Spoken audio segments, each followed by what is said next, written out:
पिछले एपिसोड में हमने देखा क्लेन को एक सॉलिड क्लू मिलता है जिसे वो मिस जस्टिस को भेज देता है। इस क्लू की हेल्प से शियो आखिरकार लेनवस और उसके डेंजरस हेल्पर जायंट तक पहुंच जाती है। क्लेन खुद जाकर कंफर्म करता है कि लेनवस के पास ट्रू क्रिएटर की पावर है और नाइफ हॉक्स को टिप दे देता है, लेकिन नाइफ हॉक्स के रेड के बाद भी लेनवस बचकर सीवर्स में भाग जाता है। वहां क्लेन पहले से ही उसका वेट कर रहा था और एक इंटेंस फाइट में आखिरकार उसे मारकर अपना बदला पूरा कर लेता है। जाते जाते उसने लेनवस की बॉडी को टैरो कार्ड से कवर करके एक मिस्टीरियस मैसेज छोड़ दिया। तो वेलकम बैक गाइस, के साथ सब लोग न्यू वीडियो आ चुकी है क्या। तो इस वीडियो में ना काफी खतरनाक होने वाला है सबको, जैसे कि मैं तुम्हें एग्जांपल की तरह बता देता हूँ। स्पॉइलर नहीं दूंगा ज्यादातर, क्योंकि काफी सारे लोग बोल रहे थे कि भाई स्पॉइलर दे रहे हो, तो असल में स्पॉइलर नहीं होते, उतना तो सबको बता ही देता है। पर अगर मैं स्पॉइलर नहीं दूंगा तो वीडियो में ना इतना ये नहीं रहेगा, मतलब कोई देखेगा नहीं, उतना हुक क्रिएट नहीं होगा, तो इसलिए थोड़ा बहुत देना पड़ता है, तो एडजस्ट कर लेना, उतना चलता है। बाकी तो इस वीडियो में ना क्या होने वाला है, अपना जो क्लाइंट है ना वो मैजिशियन बन जाएगा। हाँ, क्योंकि तुमने देखा ही होगा पिछले वीडियो में है ना क्लाइंट का पोर्शन पूरी तरह डाइजेस्ट हो गया था क्लाउन वाला, जो कि सीक्वेंस 8 था। अब सीक्वेंस 7 आने वाला है, द मैजिशियन। तो या उसके भी इंग्रेडिएंट्स सब कुछ मिल जाते हैं, इसलिए वो मैजिशियन बन जाता है। और उसके बाद है ना अपनी जो फोर्स वॉल होती है उसके साथ है ना फुल मून के और काफी बहुत गहरा वाला सीन चल रहा होता है, मतलब वो मॉन्स्टर बनने वाली होती है लूज कंट्रोल होके। तो लेकिन है ना क्लाइन उसे बचा देता है और फिर वो भी है ना एक टैरोट की ये बन जाती है। अब उतना भी शायद से कुछ ज्यादा ही बोल दिया मैंने, बट या सॉरी। तो या इतना ही कहना था। आगे भी काफी सारी चीजें होती है, जैसे ऑड्री हॉल और सूजी का सीन होता है, और भी 2-4 सीन होते हैं, तो वो भी देख लेना। और मुझे ये कहना था कि कल शायद से वीडियो नहीं आएगी, क्योंकि मैं ना एक दिन का रेस्ट लेना चाहता हूँ। क्योंकि देखो काफी दिन से मैं ना मतलब रात तक है ना 2 बजे तक बैठ के वीडियो बना रहा था, मतलब एक बार मैं तो 3 बजे भी सोया हूँ। तो इस वजह से है ना या एक दिन का रेस्ट चाहिए होगा मुझे थोड़ा। तो कल वीडियो नहीं आएगी, परसों आएगी, ठीक है ना, समझ लो। अगर डालने का मन किया तो मैं डाल सकता हूँ, बट आई थिंक मैं रेस्ट ही लूंगा। तो प्लीज सपोर्ट करना, स्पैम मत करना कमेंट में कि कल वीडियो डालो, नेक्स्ट वीडियो कब आएगी, वो आ जाएगी परसों तक। तो या उतना ही कहना था। और तुम्हारे काफी सारे सजेशंस आए थे, जैसे कि 2-3 चैप्टर के बाद है ना मतलब रिकैप अच्छे मत डालो, मतलब जो 5 चैप्टर में हुआ है ना उसे अच्छे से समझाओ। तो या वो भी मैं करूंगा। तुम्हारे काफी सारे सजेशन थे, तो अब इस वीडियो में बोल नहीं सकता, लेकिन रीड करता हूँ, तो वो भी अगले वीडियो से मतलब अप्लाई हो जाएगी उसमें। तो बस यार तुम्हारा सपोर्ट काफी अच्छा है, इतना ही करते रहना। और ये वाला वीडियो खतरनाक होने वाला है, आई होप ऐसे ही वीडियो और खतरनाक आते जाए। तो सपोर्ट बनाए रखना, वॉच, बाय। इस बार कहानी और भी डेंजरस होने वाले ने फाइनली मैजिशियन पोशन पी ली है और उसे मिल गई हैं ऐसी पावर्स जिनका उसने सिर्फ सपना देखा था। पर उसकी पहली ही जॉब उसे एक ऐसे अजीब केस में फंसा देगी जहां एक सीक्रेट सोसाइटी मुर्दों को जिंदा करने की कोशिश कर रही है। लेकिन जब वो लाश आंखें खोलेगी तो क्या क्लेन उस चीज का सामना कर पाएगा जो उसमें से आजाद होगी? तो भाई पिछली मीटिंग के बाद अब कहानी आगे बढ़ती है और इस बार का टैरो क्लब सेशन तो भाई दिमाग हिला देने वाला था। यहाँ पर क्लेन का एक नया रूप देखने को मिलता है, एक मास्टरमाइंड सेल्समैन और एक चालाक नेगोशिएटर का। सिचुएशन ये थी कि हैंगमैन यानी एल्गर को 2 बेयोंडर इंग्रेडिएंट्स चाहिए थे और उसने मदद के लिए द वर्ल्ड यानी क्लेन के पपेट को कहा था। अब क्लेन को खुद भी इन इंग्रेडिएंट्स की जरूरत थी अपनी प्रमोशन के लिए, लेकिन वो ये बात सीधे सीधे तो नहीं बोल सकता था। तो क्लेन ने द वर्ल्ड के जरिए एक जबरदस्त दांव खेला। द वर्ल्ड अपनी गहरी आवाज में हंसता है और कहता है, हाँ मेरे पास विंड ब्लेस का पोशन फॉर्मूला तो नहीं है और नहीं मैं उसे जल्दी ला सकता हूँ, लेकिन फिर वो जो ऑफर देता है उससे पूरी टेबल पर सन्नाटा छा जा। कहता है, लेकिन मेरे पास एक सीक्वेंस 4 पोशन का अधूरा फॉर्मूला है। अब भाई यहाँ पर एक मिनट रुको और समझो, सीक्वेंस 4 का मतलब होता है डैनी का आधा भगवान बनने का रास्ता। ये वो लेवल है जहां इंसान अपनी लिमिट्स को तोड़कर एक क्वालिटिव चेंज से गुजरता है। इस दुनिया में ऐसी चीज की कीमत पैसों में आंकी जा सकती। द वर्ल्ड आगे कहता है, भले ही ये अधूरा है, तुम्हें इसकी वैल्यू पता होगी, कम से कम 10,000 गोल्ड पाउंड्स, और ज्यादातर टाइम तो इससे कई गुना ज्यादा पैसे देकर भी ये नहीं मिलता। फिर वो सीधा पॉइंट पर आता है, तो क्या तुम इंटरेस्टेड हो? तुम्हारे इंग्रेडिएंट्स की कीमत लगभग 1,000 पाउंड्स होगी, मतलब तुम्हें मुझे एडिशनल 9,000 पाउंड्स कैश या उतनी ही वैल्यू कोई चीज देनी होगी। ये सुनकर मेरे तो होश उड़ गए। क्लेन ने क्या शानदार मूव खेला था। उसे पता कि हैंगमैन सेलर पाथवे से है और सेलर पाथवे का सीक्वेंस 4 सन पाथवे के सीक्वेंस 4 के साथ इंटरचेंजेबल हो सकता है। मतलब ये ऑफ हैंगमैन के लिए किसी खजाने से कम नहीं था, एक ऐसा लालच जिसे वो मना ही नहीं कर सकता। और क्लेन मन ही मन सोच रहा था कि अगर अभी पैसे नहीं है तो कोई बात नहीं, मिस्टर फूल की गारंटी पर किश्तों में दे देना। लेकिन साथ ही एक रिस्क भी था, अगर हैंग्ड मैन डील के बाद मर गया तो क्लेन का तो भारी नुकसान हो जाता। ये सुनते ही जस्टिस यानी ऑड्रे की आंखें चमक उठती हैं। वो खुद को रोक नहीं पाती और हैंग्ड मैन के बोलने से पहले ही पूछ लेती हैं, मिस्टर वर्ड, क्या मैं पूछ सकती हूँ कि ये किस पाथवे का फॉर्मूला है? ये सीन मुझे बहुत पसंद है क्योंकि ये दिखाता है कि ऑड्रे कितनी क्यूरियस है और टैरो क्लब उसके लिए ज्ञान का कितना बड़ा सोर्स बन चुका है। उसके दिमाग में चल रहा था, वाओ, मिस्टर वर्ल्ड के पास सीक्वेंस 4 का फॉर्मूला है। तभी तो मिस्टर फूल ने उन्हें क्लब में बुलाया है, वो कोई मामूली बेउंडर नहीं है। ऑड्रे का सवाल तो क्लेन के लिए सोने पर सुहागा था, उसे तो बस मौके का इंतजार था। द वर्ल्ड अपनी भारी आवाज में जवाब देता है, मैं बताने ही वाला था, ये सन पाथवे के सीक्वेंस 4 अनशैडोड का फॉर्मूला है। सन पाथवे का नाम सुनते ही टेबल के दूसरे छोर पर बैठा द सन यानी डेरिक तुरंत द वर्ल्ड की तरफ देखता है। उसकी आंखों में एक अजीब सी तड़प और उम्मीद थी, लेकिन वो बेचारा चुप रहता है, क्योंकि उसे पता है कि डेमीगॉड का लेवल अभी उसकी पहुंच से बहुत दूर है। उसकी दुनिया सिटी ऑफ सिल्वर में लोग भविष्य की नहीं, सिर्फ आज की सोचते हैं, क्योंकि वहां अगला पल आएगा भी यहीं कोई नहीं जानता। लेकिन अब आता है कहानी में असली ट्विस्ट। सबको लग रहा था कि हैंग्ड मैन ये डील तुरंत ले लेगा, लेकिन वो कुछ देर सोचता है और फिर शांति से कहता है, माफ करना, मुझे इसकी जरूरत नहीं है। एक पल के लिए तो क्लेन का पूरा सिस्टम हैंग हो गया। ये उसके बनाए हुए स्क्रिप्ट में तो था ही नहीं। उसका शौक उसके पेट द वर्ल्ड के चेहरे पर भी दिख गया, जो कुछ सेकंड्स तक चुपचाप हैंग्ड मैन को देखता रहा। द वर्ल्ड ने फिर कोशिश की, तुम कुछ हिस्सा बाद में भी दे सकते हो, मिस्टर फूल गवा रहेंगे। लेकिन हैंग्ड मैन ने फिर से सिर हिलाया, नहीं, मुझे सच में इसकी जरूरत नहीं है। अब क्लेन का दिमाग तेजी से दौड़ने लगा। जरूरत नहीं है? क्यों? क्या उसे चर्च ऑफ स्टॉर्म से सीधे पोषण मिलने का भरोसा है, या उसके पास पहले से ही अपने पाथवे का फॉर्मूला है? यहाँ पर क्लेन की प्लानिंग फेल हो गई थी, लेकिन एक अच्छा खिलाड़ी वही होता है जो सिचुएशन के हिसाब से अपनी स्ट्रेटजी बदल ले। द वर्ल्ड कुछ सेकंड्स चुप रहने के बाद एक नया ऑफर देता है, दूसरे पोषण फॉर्मूले या फिर कुछ सीक्रेट्स जो मैं जानता हूँ, जैसे कि पीक लेवल सीक्वेंसेस के सीक्रेट्स। ये सुनते ही हैंग्ड मैन की बॉडी लैंग्वेज थोड़ी बदल जाती है। वो कहता है, पीक लेवल सीक्वेंसेस के कुछ सीक्रेट्स तो मैं भी जानता हूँ। तुम कैसे गारंटी दोगे कि तुम्हारा सीक्रेट मेरे वाले से अलग होगा और उसकी वैल्यू मेरे इंग्रेडिएंट्स के बराबर होगी? और यहाँ क्लेन ने अपना मास्टर स्ट्रोक खेला, एक ऐसा मूव जिससे उसकी द फूल वाली इमेज और भी स्ट्रांग हो गई। द वर्ल्ड कहता है, हम दोनों अपना अपना सीक्रेट मिस्टर फूल को देंगे और वो तय करेंगे कि सीक्रेट्स ओवरलैप हो रही हैं या उनकी वैल्यू क्या है। मिस्टर फूल, क्या ये ठीक रहेगा? मतलब सोचो, सेलर भी क्लेन और जज यानी नोटरी भी क्लेन। फिर क्लेन द फूल बनकर अपनी शाही आवाज में कहता है, ठीक है। ये सिस्टम इतना कमाल का था कि हैंग्ड मैन मना ही नहीं कर पाया। उसने कहा, मुझे कोई प्रॉब्लम नहीं है, शुरू करते हैं। ये सब देखकर ऑड्रे मन ही मन सोच रही थी, काश मेरे पास भी इतने पैसे होते कि मैं ये सीक्रेट्स खरीद पाती। पहली बार उस अमीर लड़की को गरीबी का एहसास हो रहा था। जल्द ही क्लेन के पास दोनों मेंबर्स के लिखे हुए सीक्रेट्स पहुंच जाते हैं। उसने सबसे पहले हैंग्ड मैन का सीक्रेट पढ़ा, जिसमें सिर्फ एक लाइन लिखी थी, पीक लेवल सीक्वेंस दिव्यता का रास्ता छुपाता है। ये सुनकर क्लेन ने राहत की सांस ली, क्योंकि द वर्ल्ड जो सीक्रेट देने वाला था वो इससे कहीं ज्यादा डिटेल्ड और कीमती था। फिर द फूल यानी क्लेन अपना फैसला सुनाता है। दोनों सीक्रेट्स ओवरलैप नहीं होता है। वो आगे कहता है, मिस्टर वर्ल्ड जो सीक्रेट दे रहे हैं वो ज्यादातर बेउंडर्स के लिए किसी काम का नहीं है, लेकिन कुछ लोगों की नजरों में ये अनमोल है। इसकी कीमत पैसों से नहीं लगाई जा सकती। ये सुनकर हैंगमैन कंफ्यूज हो गया। क्या उसे दो कीमती इंग्रेडिएंट्स एक ऐसे सीक्रेट के लिए दे देने चाहिए जो शायद उसके काम का ही ना हो? वो लगभग 20 सेकंड्स तक सोचता रहा और फिर मिस्टर फुल से हिंट्स मांगे।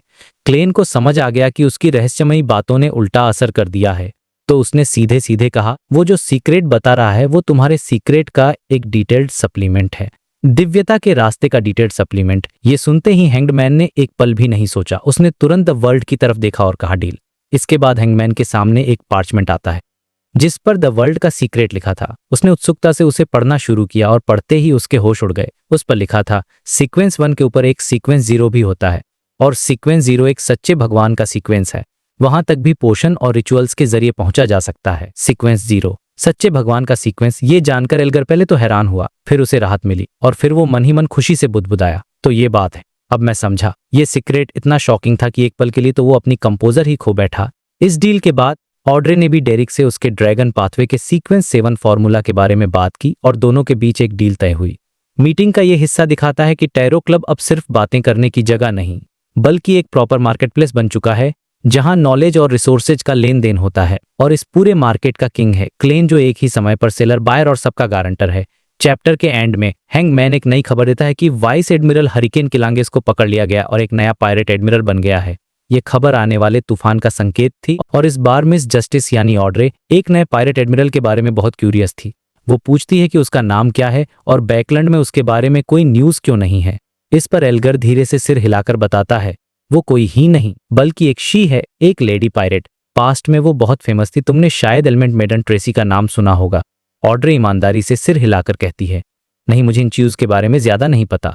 और मजे की बात यह थी कि ऑड्रे के साथ साथ टेबल के एंड में बैठे क्लेन को भी इसके बारे में कुछ नहीं पता था। मतलब दोनों ही इस मामले में क्लूलेस थे। एल्गर फिर बिना टाइम वेस्ट के सीधा पॉइंट पर आता है। वो बताता है कि पिछले महीने ही ट्रेसी ने क्यूलांगोस के क्रू को हराया है और अपनी ताकत से प्रूव कर दिया है कि वो एक पायरेट एडमिरल के लेवल की है। उसने क्यूलांगोस के शिप का नाम बदलकर ब्लैक डे रख दिया है और खुद को वाइस एडमिरल एलिमेंट बुलाती है। पास्ट में वो अकेले काम करती थी और उसकी स्पेशलिटी थी कर्सेस, ब्लैक फ्लेम्स और आइस में। उसके दुश्मन हमेशा अचानक होने वाली अजीब अजीब बीमारियों से मारे जाते थे और अभी तक किसी को पक्का नहीं पता कि वो किस पाथवे से है, पर इतना कन्फर्म है कि वो सीक्वेंस 5 पर है। ये सब सुनकर ऑड्रे की आंखों में एक चमक आ जाती है। वो रिक्वेस्ट करती, मिस्टर हैंग्डमैन, क्या आप बाकी के 4 पायरेट किंग्स और 6 एडमिरल्स के बारे में डिटेल में बता सकते हैं? मैंने सिर्फ उनके नाम और टाइटल्स सुने हैं पर उनकी बियॉन्डर पावर्स के बारे में कुछ नहीं जानती। एल्गर अपने आसपास देखता है और नोटिस करता है कि द सन और द वर्ल्ड दोनों ही बहुत ध्यान से सुन रहे हैं, तो वो थोड़ा सिर हिलाकर कहता है, ठीक है, कोई प्रॉब्लम नहीं। और फिर शुरू होता है पायरेट वर्ल्ड का जबरदस्त इंट्रोडक्शन। एल्गर बताता है कि सबसे स्ट्रॉन्गेस्ट पायरेट किंग है किंग ऑफ द 5 सीज नास्ट। वो क्लेम करता है कि वो 4th एपक के सोलोमन एम्पायर का वंशज है। वो न सिर्फ एक हाई सीक्वेंस बियॉन्डर है बल्कि उसके पास एक terrifying ghost ship black emperor भी है जो उस एम्पायर की एक निशानी है। उसकी सबसे खतरनाक एबिलिटी है ऑर्डर का इस्तेमाल करना, मतलब वो अपने दुश्मन को एक ऐसी डायमेंशन में खींच लेता था जहां सिर्फ उसके रूल्स चलते थे और वहां वो अनबीटेबल हो जाता था। वो दुनिया का सबसे पुराना पायरेट भी है और अफवाहें हैं कि वो 100 साल से भी ज्यादा का है। बाकी पायरेट किंग्स के बारे में ज्यादा जानकारी नहीं है, जैसे डॉन शिप की ऑनर क्वीन मिस्टिक कहते हैं। उसके बारे में बस इतना पता है कि वो एक खूबसूरत औरत है जो पहले एक वॉरलॉक थी और अब एक डेमीगॉड है। 4 किंग्स के बाद एल्गर बाकी के 6 एडमिरल्स के बारे में बताना शुरू करता है। वो बताता है कि ब्लैक ट्यूलिप का ओनर लुडवेल, जिसे एडमिरल हेल कहते हैं, पहले किंग ऑफ 5 सीज के अंडर काम करता था। बाद में वो अलग हो गया और उसका कनेक्शन न्यूमिनस एपिस्कोपेट के साथ बताया जाता है। वो एक पावरफुल मीडियम है और स्पिरिट वर्ल्ड के हर तरह के क्रीचर्स को कंट्रोल कर सकता है, मतलब भूत। फिर वो बताता है एडमिरल ऑफ स्टार्स कैटलिया के बारे में, जो पहले क्वीन मिस्टिक की फॉलोवर थी पर अब दोनों में दूरी आ चुकी है। रीजन ये था कि कैटलिया ने एक सीक्रेट ऑर्गेनाइजेशन ज्वाइन कर ली थी और उस ऑर्गेनाइजेशन का नाम था मोसेस एसेटिक ऑर्डर। और जैसे ही क्लेन ये नाम सुनता है उसके दिमाग में ओर्डनील की यादें ताज़ा हो जाती हैं। उसे याद आता है कि कैसे उन्होंने कंट्रोल खो दिया था और वो इविल गॉड जो सेम पाथवे के लो सीक्वेंस बियॉन्डर्स के कानों में फुसफुसाता है। ये पहली बार था जब क्लेन को मोसेस एसेटिक ऑर्डर के बारे में किताबों से बाहर रियलिटी में कोई इन्फॉर्मेशन मिली थी। इसके बाद एल्गर बाकी एडमिरल्स के बारे में भी बताता है, जैसे एडमिरल ऑफ ब्लड सेनोर, जिसके बारे में शक था कि वो इंसान नहीं है, और vice admiral iceberg Edwina Edwards. ये सब सुनकर ऑड्रे की आंखों में समंदर के लिए एक सपना सा जाग जाता है। वो कहती है, आपका बहुत बहुत शुक्रिया, अब तो मेरा भी मन कर रहा है समंदर की यात्रा करने का। लेकिन एल्गर उसकी एक्साइटमेंट को तुरंत ठंडा कर देता है। वो कहता है, नहीं मिस जस्टिस, ये बिल्कुल वैसा नहीं है जैसा आप सोच रही हैं। मेरी नज़र में समंदर खून, मर्डर, लालच और डर का एक मिक्सचर है। इसके बाद टॉपिक चेंज होता है और बात आती है बैकलैंड की। ऑड्रे बताती है कि बैकलैंड में हाल ही में 11 सीरियल मर्डर्स हुए हैं और किलर सिर्फ उन औरतों को टारगेट कर रहा है जो पहले स्ट्रीट गर्ल्स थी पर अब नॉर्मल जॉब कर रही हैं। मर्डर उनका पेट काटकर सारे इंटरनल ऑर्गन्स निकाल लेता है। एल्गर तुरंत अंदाजा लगाता है, ये तो डेविल की पूजा जैसा लग रहा है, कहीं ये ब्लड सैंक्टिफाई सेक्ट का काम तो नहीं। ऑड्रे कहती है, पता नहीं, मर्डर अभी तक पकड़ा नहीं गया है। और तभी डेरिक यानी दसन अचानक से बोलता है, मैं ऐसे रिचुअल्स के बारे में जानता हूँ। ये सुनकर सब हैरान हो जाते हैं। क्लेन सोचता है, सही बात है, सिटी ऑफ सिल्वर की हिस्ट्री से छेड़छाड़ नहीं हुई है, वहां पुराने रिकॉर्ड्स जरूर होंगे। ऑड्रे खुशी से पूछती है, तुम जानते हो इसके बारे में? डेरिक सिर हिलाकर कहता है, हाँ, हमारी डेविल स्टडीज की किसका जिक्र में।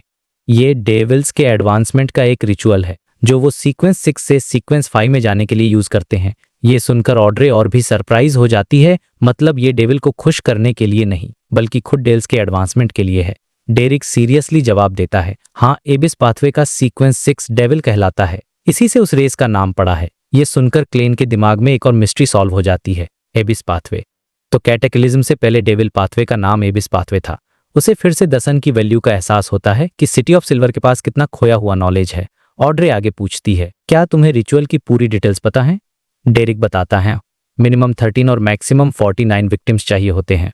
2 मर्डर्स के बीच कम से कम 3 दिन का गैप होना चाहिए, वरना कंट्रोल खोने का खतरा होता है। और 9 दिन से ज्यादा का गैप होने पर रिचुअल रीसेट हो जाता है और हर मर्डर के बाद डेल विक्टिम के ऑर्गन्स को खाता है, जिसके बाद वो बहुत वायलेंट और खूंखार हो जाता है। ये सुनकर ऑड्रे के ये तो बहुत डरावना है। क्लेन भी चुपचाप ग्रे फॉग में बैठकर ये सारी बातें याद कर रहा था। इसके बाद ऑड्रे एल्गर से एक और बहुत इंपॉर्टेंट सवाल पूछती है, मिस्टर हैंगमैन, मैंने बियॉन्डर गैदरिंग्स अटेंड की हैं पर वहां पोशन फॉर्मूलाज बहुत कम बिकते हैं, ऐसा क्यों है? एल्गर हंसकर जवाब देता है, क्योंकि पोशन फॉर्मूला को फेक करना बहुत आसान होता है और इन गैदरिंग्स में कोई किसी पर भरोसा नहीं कर सकता। कोई भी अपनी जान दांव पर नहीं लगाना चाहता। क्या तुम पहले जानवरों पर एक्सपेरिमेंट करने के लिए 2-2 सेट इंग्रेडिएंट्स खरीदोगी? ये बहुत महंगा पड़ता है। एल्गर आगे बताता है कि सिर्फ यही एक्स्ट्रा कॉस्ट नहीं है। जानवरों पर एक्सपेरिमेंट करते वक्त तुम्हें अपनी प्रोटेक्शन के लिए भी कुछ बियॉन्डर्स को हायर करना पड़ेगा।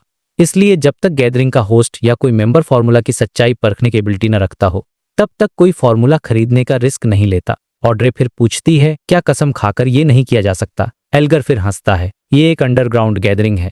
क्या यहाँ 7 ऑर्थोडॉक्स गॉड्स की कसम खाना सही रहेगा? और जहां तक इविल गॉड्स या मिस्टीरियस एग्जिस्टेंस की बात है, तो जब तक तुम उनके बिलीवर न हो, कौन उनकी कसम खाकर अपनी मौत को बुलावा देगा? ये सब सुनकर ऑड्रे और क्लेन दोनों को समझ आता है कि सिस्टम काम कैसे करता है। मीटिंग के एंड में डेरिक एक लास्ट सवाल पूछता है। वो बताता है कि सिटी ऑफ सिल्वर के एक एक्सपीडिशन को एक आधा टूटा मंदिर मिला है। उसके अंदर एक स्टेच्यू है जिसमें एक नेकेड आदमी को क्रॉस पर उल्टा लटकाया गया है। वो पूछता है, क्या आप जान कि ये कौन सा गॉड है? ये सुनते ही क्लेन का दिमाग घूम जाता है। उसे तुरंत पता चल जाता है कि ये द ट्रू क्रिएटर है, लेकिन वो अपनी क्लाउन एबिलिटी का इस्तेमाल करके अपने चेहरे पर कोई शॉक नहीं आने देता। जस्टिस, द हैंगमैन और द वर्ल्ड तीनों एक दूसरे को देखते हैं और एक साथ कहते नहीं पता। और जैसे ही वो ये कहते हैं, ग्रे फॉग में बैठे मिस्टर फूल एक गहरी आवाज में कहते हैं, दैट्स द फॉलन क्रिएटर। तो टैरो क्लब की मीटिंग अभी भी चल रही थी और माहौल एकदम सीरियस हो चुका था। डेरिक यानी दसन ने अभी अभी सिटी ऑफ सिल्वर के आसपास मिले एक पुराने अजीब से मंदिर और स्टैच्यू के बारे में बताया था और क्लेन ने मिस्टर फूल बनकर उस स्टैच्यू के गॉड को द फॉलन क्रिएटर का नाम दिया था। डेरिक ने जैसे ही फॉलन क्रिएटर नाम सुना, वो एकदम से शॉक हो गया और उसके चेहरे पर गुस्सा और कंफ्यूजन साफ दिख रहा था।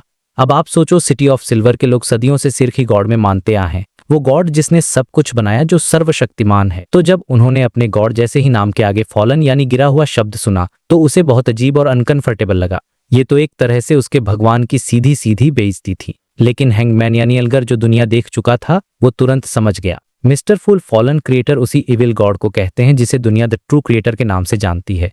और एल्गर के दिमाग में तो जैसे हजारों थॉट्स एक साथ चलने लगे। ट्रू क्रिएटर का मंदिर सिटी ऑफ सिल्वर के पास, वो जगह तो फोरसेकन लैंड ऑफ गॉड है।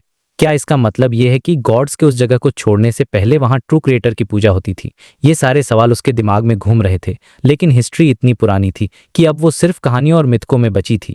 सच जानना ऑलमोस्ट इम्पॉसिबल था। तो एल्गर ने डेरिक को और क्लैरिटी देने के जानबूझकर कहा, हम फॉलन क्रिएटर को और नाम से जानते हैं द ट्रू क्रिएटर। और फिर उसने एक बहुत ही इंपॉर्टेंट इन्फॉर्मेशन दी। उसने बताया कि जो लोग ट्रू क्रिएटर को मानते हैं, वो सीक्रेट सप्लिएंट, लिसनर और शैडो एसेटिक जैसे बियॉन्डर पाथवे को कंट्रोल करते हैं। और इसी पाथवे में आगे एक सीक्वेंस आता, शेफर्ड। जैसे ही डेरिक ने शेफर्ड वर्ड सुना, वो जो अब तक चुप बैठा था सीधा हो गया और उसकी आंखों में खौफ गया। उसे बाकी पाथवे के नाम तो समझ नहीं आए, लेकिन शेफर्ड नाम उसके लिए एक बहुत बड़ा शौक था, क्योंकि उसे तुरंत याद आया कि सिटी ऑफ सिल्वर की 6 मेंबर काउंसिल की जो नई एल्डर बनी है, लोविया, वो एक शेफर्ड है और वो पिछले कुछ टाइम से बहुत अजीब भी बिहेव कर रही थी। डेरिक का दिमाग घूम गया। इसका मतलब सिटी ऑफ सिल्वर की एक सबसे पावरफुल लीडर एक इविल गॉड की फॉलोअर है। उसे याद आया कि कैसे एक्सप्लोरेशन के दौरान उन्हें कई बर्बाद शहर मिले थे, जिनके पत्थरों पर सिर्फ एक ही बात बार बार लिखी होती थी, evil God. City of silver के लोग हमेशा से ये मानते आए थे कि उन शहरों को इविल गॉड्स ही तबाह किया था। और अब जब उसे पता चला कि शायद इविल गॉड का फॉलोअर उनके अपने शहर के टॉप लीडर्स में से एक है, तो उसकी हालत खराब हो गई। वो सिटी ऑफ सिल्वर की सेफ्टी के लिए बहुत ज्यादा डर गया था। इस शॉक के बाद डेरिक एकदम चुप हो गया, जैसे वो पहले रहता था। बेचारी ऑड्रे, जो सिटी ऑफ सिल्वर की कहानियां सुनने का वेट कर रही थी, वो थोड़ी डिसअपॉइंट हो गई। उसे उस रहस्यमयी शहर के बारे में जानने में बहुत इंटरेस्ट था।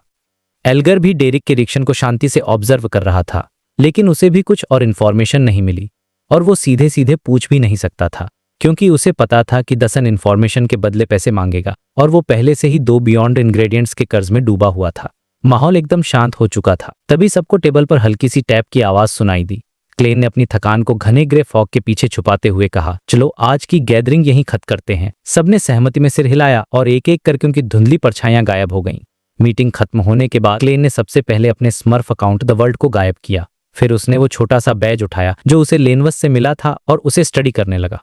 बैज के पीछे लिखा था, अगर तुम्हारे पास ये आइटम है तो तुम ज्वाइन कर सकते हो। क्लेन ने कुछ देर सोचा और फिर केयरफुली उसमें अपनी स्पिरिचुअलिटी इंजेक्ट की।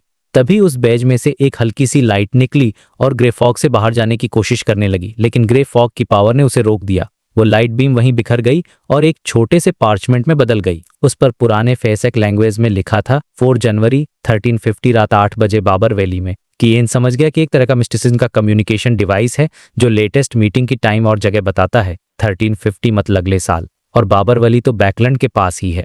क्लेन को लगा कि शायद वहां पहुंचने के बाद ये बैज लोकेशन बताने भी मदद करेगा। उसने उस बैज को कॉपी करने की कोशिश की, लेकिन नाइटॉक्स छोड़ने के बाद उसकी मिस्टिसिज्म की नॉलेज बढ़ी नहीं थी, तो वो फेल हो गया। उसने डिसाइड किया कि वो इस बारे में अभी नहीं सोचेगा। उसने खुद से कहा, अगर मैं इस साल के एंड तक फेसलेस बन गया तो भेष बदलकर वरना भूल जाऊंगा। इसके बाद उसका ध्यान अपनी अगली एडवांसमेंट पर गया, मैजिशियन। उसे मिस्ट ट्रेंड का जूस तो दसन से मिल ही जाएगा, और अगर किस्मत अच्छी रही तो इस हफ्ते डार्क पैटर्ड ब्लैक पैंथर का स्पाइनल फ्लूइड भी मिल जाएगा। सीक्वेंस 7 एक मिड सीक्वेंस उसकी पहुंच में था, लेकिन फिर उसे एक्टिंग मेथड की याद आई। क्लाउन पोशन तो उसने लेनवस से बदला लेते हुए इमोशनल ब्रेकडाउन में पूरी तरह डाइजेस्ट कर लिया था, लेकिन मैजिशियन के लिए उसे फिर से एक्टिंग करनी पड़ेगी। एक मैजिशियन कैसे एक्ट करता है? क्या वो धोखे को सच बनाकर दिखाता है? वो सोचने लगा, क्या मैजिशियन का मतलब ये है कि वो दिखाता है कि किस्मत बदली जा सकती है, लेकिन आखिर में सब एक इल्यूजन, एक मैजिक ट्रिक निकलता है। ये सब सोचते सोचते वो ग्रे फॉग से नीचे अपनी दुनिया में लौट आया।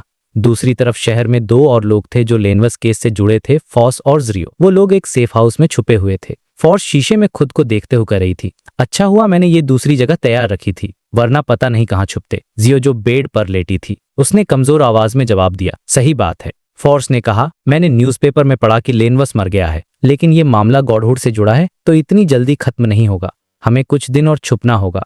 नहीं, तुम्हें छुपना होगा। मैं तो एक डॉक्टर और बेस्टसेलर ऑथर हूँ, जियो ने उठते हुए कहा। थैंकफुली मैं चालाक थी। मैंने पुलिस को रिपोर्ट करते वक्त सीधे सीधे ट्रू क्रिएटर के गॉडहुड का जिक्र नहीं किया था, वरना हमें तो बैकलैंड छोड़कर भागना पड़ता। उसने कहा, मैं मिस ऑड्रे का कोई और मिशन नहीं लेना चाहती। हाई लेवल लड़ियों में पड़ना बहुत खतरनाक है। फॉर्स ने मजाक में पूछा, सच में? जियो कुछ सेकंड चुप रही और फिर बोली, वेल, हमें शायद गॉडहुड का जिक्र करने की जरूरत भी नहीं थी। चर्च ऑफ द गॉडेस ने खुद ही पता लगा लिया होगा। उन्होंने जायंट को भी मार दिया होगा, राइट? इस बात पर फॉर्स ने कहा, पक्का नहीं कह सकती। जियो ने एक लंबी सांस ली। तभी फॉर्स ने टॉपिक बदलते हुए कहा, इस मिशन का ज्यादातर काम तुमने किया है, तो पेमेंट मैं तुम्हारे साथ शेयर नहीं करूंगी। पूरे 200 पाउंड्स तुम्हारे हैं। तुम्हारे पास जो 70 पाउंड्स सेव हैं, उन्हें मिलाकर तुम शेरिफ पोशन के पहले इंग्रेडिएंट के बहुत करीब आ जाओगी। जियो ने कहा, लेकिन पुलिस से मिलने वाले 100 पाउंड्स इतनी जल्दी नहीं मिलेंगे। उसे वो पैसे एक दोस्त के जरिए लेने थे, और इस बड़े बवाल के बाद वो अपने दोस्त से भी कुछ टाइम तक नहीं मिल सकती थी। उसे यकीन था कि उसका दोस्त पैसे नहीं मारेगा, क्योंकि वो ऐसे कई बाउंटी हंटर्स के लिए काम करता था, और अगर वो पैसे मारता तो किसी अंधेरी गली में मरा मिलता। फॉर्स ने सीरियस होकर पूछा, जब पैसे जमा हो जाएंगे तो क्या तुम उस मास्क्ड आदमी से? जियो ने तुरंत जवाब दिया, नहीं, जब तक कि मेरे पास कोई और ऑप्शन न बचे। और चैप्टर के एंड में सीनल हॉल के आलीशान विला में शिफ्ट होता है। ऑड्रे आज की गैदरिंग के बारे में सोच ही रही थी कि उसकी मेड एनी एक टेलीग्राम लेकर आई। वो टेलीग्राम उसके भाई अल्फ्रेड का था। उसमें लिखा था, प्रिय बहन, तुमने जो रेनबो सैलामेंडर मांगा था वो कल रात प्रिट्स हार्बर पहुंच गया है। उसे तुम्हारे सबर्ब्स वाले मैनर में डिलीवर कर दिया जाएगा। ये पढ़कर ऑड्रे बहुत खुश हो गई। उसने अपनी डॉग सूजी की तरफ देखा जो स्नैक्स से लड़ रही थी, और मुस्कुराते हुए कहा, सूज, मैंने जो तुम्हारे लिए गिफ्ट तैयार किया है वो बस आने ही वाला है। सूजी ने कंफ्यूजन में भौंका, वूफ। तो पिछले चैप्टर से कहानी को आगे बढ़ाते हैं। इस चैप्टर की शुरुआत होती है क्लेन के साथ, लेकिन इस बार वो कोई मिस्ट्री नहीं सॉल्व कर रहा, बल्कि एक बिजनेस वेंचर को देख रहा है। वो एक इन्वेंटर लिपर्ड के घर के पीछे लॉन में एक नई नई बनी बाइसिकल चला रहा है। Ring ring. वो कुछ चक्कर लगाता है और इन्वेंटर को अपना फीडबैक देता है। वो कहता है ये काफी अच्छी है, जैसी मैंने उम्मीद की थी, लेकिन इसका जो बेल है उसे अलग से हाथ में पकड़ना पड़ता है, जो कि सही नहीं है। उसने सजेस्ट किया कि बेल को हैंडल के साथ ही जोड़ देना चाहिए ताकि राइडर आसानी से उसे यूज कर सके। यहाँ पे हमें क्लेन का सिर्फ एक डिटेक्टिव वाला साइड नहीं, बल्कि एक स्मार्ट इन्वेस्टर और प्रोडक्ट डिजाइनर वाला साइड भी देखने को मिलता है। लेपर्ड को भी क्लेन की बात सही लगती है, और वो मानता है कि उसने बस गाड़ियों की घंटियों की नकल की थी। फिर वो नोटिस करता है कि क्लेन बाइसिकल्स कितने आराम से उतरा, जैसे उसे पहले से ही चलाने की आदत हो। वो पूछता है, तुम्हें देखकर ऐसा लगता है जैसे तुमने पहले भी ऐसी कोई चीज चलाई है। क्लेन महीमन सोचता है, सर, क्या आप बाइसिकल शेयरिंग सिस्टम के बारे में जानना चाहेंगे? और फिर वो मजाक में सोचता है कि एक क्लाउन होने के नाते उसे तो एक पहिया वाली साइकिल भी चलानी आनी चाहिए। लेकिन बाहर से वो एकदम कूल रहता है, टॉपिक चेंज कर देता है। अब बात आती है बिजनेस की। क्लेन उसे समझाता है कि इस बाइसिकल का प्रोडक्शन कॉस्ट अभी बहुत ज्यादा है, और हमें ये बात समझनी होगी कि अमीर लोग जैसे नोबल्स या बड़े बिजनेसमैन कभी खुद बाइसिकल नहीं चलाएंगे, उनके लिए शर्म की बात होगी। वो कहता है, हमारा टारगेट ऑडियंस है क्लर्क, पोस्टमैन, या वो लोग जिनकी साल की इनकम 70 से 300 पाउंड्स के बीच है। ये सुनकर मुझे लगा कि क्लेन की मार्केट की समझ कितनी कमाल की है। वो सिर्फ प्रोडक्ट नहीं, बल्कि उसके कस्टमर को भी समझता है। लेपर्ड जवाब देता है कि ये तो सिर्फ एक प्रोटोटाइप है और जब इसका मास प्रोडक्शन होगा तो कॉस्ट अपने आप कम होकर लगभग 6 पाउंड्स तक आ जाएगी। क्लेन उसे एक और टिप देता है। वो कहता है अगर कॉस्ट 4 पाउंड से नीचे आ गई तो हम अमीर हो जाएंगे और सस्ते मटेरियल के लिए तुम्हें एम्परर रोजेल की मैन्युस्क्रिप्ट्स देखनी चाहिए, शायद उसमें कोई आइडिया मिल जाए। और बस जैसे ही रोजेल का नाम आया कहानी में एक नया ट्विस्ट आ गया। लेपर्ड को अचानक याद आता है कि अगले हफ्ते रॉयल म्यूजियम में एम्परर रोजेल मेमोरियल एग्जीबिशन होने वाला है। वहां रोजेल के ओरिजिनल ब्लूप्रिंट्स और उसकी बनाई हुई चीजें दिखाई जाएंगी। ये सुनते ही क्लेन के कान खड़े हो गए। उसकी आंखों में एक चमक आ गई, क्योंकि हम सब जानते हैं कि रोजेल की डायरी और उसकी चीजें क्लेन के लिए कितनी ज्यादा इंपॉर्टेंट हैं। ये सीधे सीधे बियॉन्डर वर्ल्ड से जुड़ी हैं। क्लेन फौरन एग्जीबिशन की डेट्स पूछता है और फैसला कर लेता है कि वो वहां जरूर जाएगा। इसके बाद वो अपने वॉलेट से 30 पाउंड्स निकालकर लेपर्ड को देता है ताकि वो कॉस्ट कटिंग पर काम कर सके और बाइसिकल का पेटेंट फाइल कर सके। यहाँ क्लेन अपनी फ्यूचर स्ट्रेटेजी भी बताता है। वो कहता है कि वो इस बिजनेस से अकेले सारा प्रॉफिट नहीं कमाना चाहता। उसके पास ना तो इतने पैसे हैं ना ही इन कनेक्शंस। उसका प्लान है कि पेटेंट मिलने के बाद वो नए इन्वेस्टर्स को लाएगा जिनके पास रिसोर्सेज और चैनल्स हों और प्रोफेशनल काम प्रोफेशनल्स को करने देगा। उसका मेन मकसद है अपने शेयर्स बेचकर जल्दी से जल्दी पैसा इकट्ठा करना ताकि वो अपने फेसलेस बनने के लिए जरूरी इंग्रेडिएंट्स खरीद सके। वो कोई बाइसिकल टाइकून नहीं बनना चाहता, क्योंकि एक बेयोंडर होने के ना ज्यादा अटेंशन खींचना उसके लिए खतरनाक हो सकता है। उसका काम मैजिशियन का है, बिजनेसमैन का ही। ये सीन दिखाता है कि क्लेन कितना दूर की सोचता है और अपने असली गोल को लेकर कितना फोकस्ड है। अब सीन यहाँ से शिफ्ट होता है और हम पहुंच जाते हैं सोनिया सी के एक आइलैंड पर। यहाँ द हैंगमैन यानी एल्गर विल्स एक बड़ी पायरेट गैदरिंग में आया हुआ है। चारों तरफ पायरेट्स के जहाज हैं और माहौल में गाना बजाना, शोर शराबा और जश्न का माहौल है। एल्गर चुपचाप एक चट्टान पर खड़ा होकर ये सब देख रहा था। उसे पता था कि ये गैदरिंग की खबर ज्यादातर पायरेट्स को सिर्फ एक हफ्ता पहले मिली थी, ताकि अलग अलग देशों की नेवी या चर्च के पावरफुल बियॉन्डर्स को हमला करने का मौका ना मिले। तभी अचानक पूरे आइलैंड पर भगदड़ मच जाती है। जो पायरेट्स अभी जश्न मना रहे थे वो सब डर के मारे भागने लगते हैं, जैसे उन्होंने कोई भूत देख लिया हो। पूरा हलचल वाला माहौल कुछ ही मिनटों में एकदम शांत और सुनसान हो जाता है। एल्गर मुड़कर देखता है तो उसे समंदर में एक काला जहाज दिखाई देता है जिस पर एक खोपड़ी वाला झंडा लगा था। खोपड़ी की आंखों से नीले रंग की आग निकल रही थी। वो जहाज था ब्लैक डेथ। एल्गर समझ जाता है कि सब क्यों भागे, क्योंकि ये जहाज था 7 पायरेट एडमिरल्स में से एक वाइस एडमिरल एलमेंट ट्रेसी का। कहते हैं कि वो जहां से भी गुजरती है वहां लोग बिना किसी वजह के बीमार पड़ने लगते हैं। ब्लैक डेथ किनारे आता है और उसमें से एक खूबसूरत लेडी उतरती है। वो थी ट्रेसी। वो दिखने में काफी हीरोइक और एलिगेंट थी, लेकिन उसकी आंखों में एक अजीब सा खालीपन था जो उसे और भी खतरनाक बना रहा था। कुछ देर पहले जो पायरेट्स डर कर भागे थे, अब वो उसकी खूबसूरती से मंत्रमुग्ध होकर उसे देखने लिए वापस आ गए थे। एल्गर मन ही मन सोचता है, कितने बेवकूफ लोग हैं, इनकी कोई विल पावर ही नहीं है। जरूर उसकी कोई बेयोंडर पावर है जो लोगों को अपनी तरफ खींचती है। ट्रेसी के जाने के ठीक बाद समंदर में एक और विशाल जहाज दिखाई देता है। उसके झंडे पर एक आंख बनी थी जिसके चारों तरह दसे पहचान लेता रहे थे। ये थी admiral of stars Cattleya. Cattleya की एंट्री तो और भी ग्रैंड थी। उसने अपने जहाज से लेकर आइलैंड के पैलेस तक सितारों की रोशनी का एक ट्रांसपेरेंट ब्रिज बना दिया और उस पर चलकर आने लगी।